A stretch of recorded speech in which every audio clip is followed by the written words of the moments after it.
છોટાઉદેપુર જિલ્લાના સંખેડા તાલુકાના કાણાકુવા ગામે 6 મકાનોમાં આગ લાગતા મકાનો આગમાં ભસ્મીભૂત થયા। 11 દિવસ વીતી ગયા છતાં તંત્રના અધિકારીઓ કેશડોલ જેવી સહાય ભોગ બનેલા પરિવારોને આપી નહીં।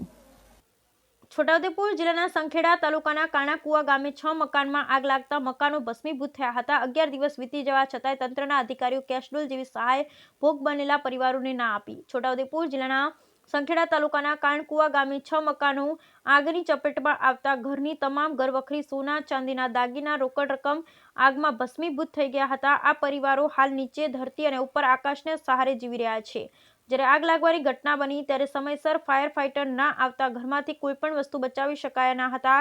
જ્યારે 11 દિવસ વીતી જવા છતાંય તંત્રના અધિકારીઓએ આ પરિવારનું કેશડોલની સહાય પણ ચૂકવી નથી। જ્યારે કેશડોલ ચૂકવવા માટે આ પરિવાર પાસે આધાર કાર્ડ તેમજ રેશન કાર્ડ તંત્રના અધિકારી માંગે છે। જ્યારે આ પરિવારના સમગ્ર ડોક્યુમેન્ટ આગમાં બળીને ખાખ થઈ ગયા છે ત્યારે આ પરિવાર ક્યાંથી ડોક્યુમેન્ટ લાવે? જ્યારે હાલ આ પરિવાર એકબીજાના સહારે દિવસો વિતાવી રહ્યા છે। તંત્ર દ્વારા વહેલી તકે આ પરિવારની મદદ કરવામાં આવે તેવી માંગ ભોગ બનેલા પરિવારજનો કરી રહ્યા છે। Bureau report Rehan Patel, Chhota Udepur. જ નહીં આપ્યું, હું આપે નેતાઓની વાત ખોટી છે? તો ખોટી જ નહીં, અનાજ ખાલી આપ્યું તો એને બનાવીએ હા અમે અનાજને જે અમારું નુકસાન થયું છે એનું અમને વળતર આપે અને રહેવા માટે મકાન આપે।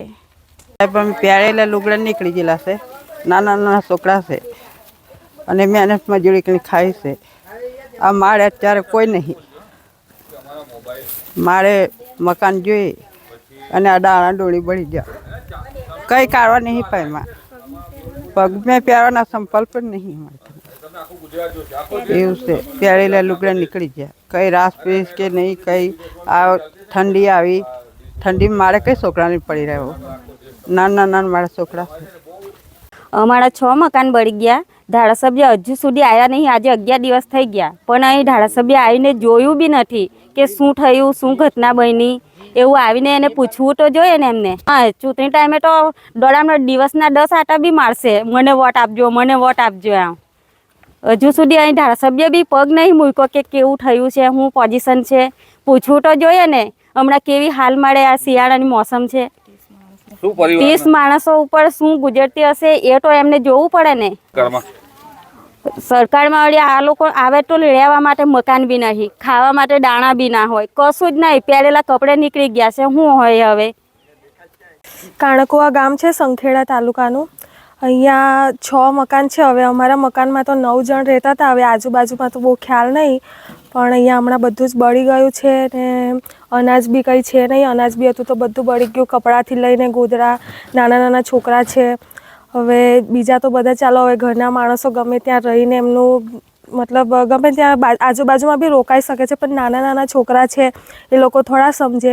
આવ્યા તો સરકારી કર્મચારી 2-3। અમારા મકાનમાં 6 મકાન બળી ગયા છે, એમાં અમને કંઈ પણ લાભ કે કેશડોલ પણ કંઈ મળ્યું નથી। બહુ બધું બળીને ભસ્મ થઈ ગયું તો પછી જાય। અમારી સરકાર પાસે એ માગણી છે કે અમને કોઈ પણ રહેવા માટે ઘર, મકાન અને સહાય કોઈ પણ વાસણ કુસન તાત્કાલિક આપે એવું અમારી માગણી છે। બેંકમાં જઈએ તો આપણા જે ડોક્યુમેન્ટ બળી ગયા છે એમના આધાર કાર્ડ હોય એટલે ચોપડી મળે અને એવું કરીને અમારે પાછા કાઢે છે।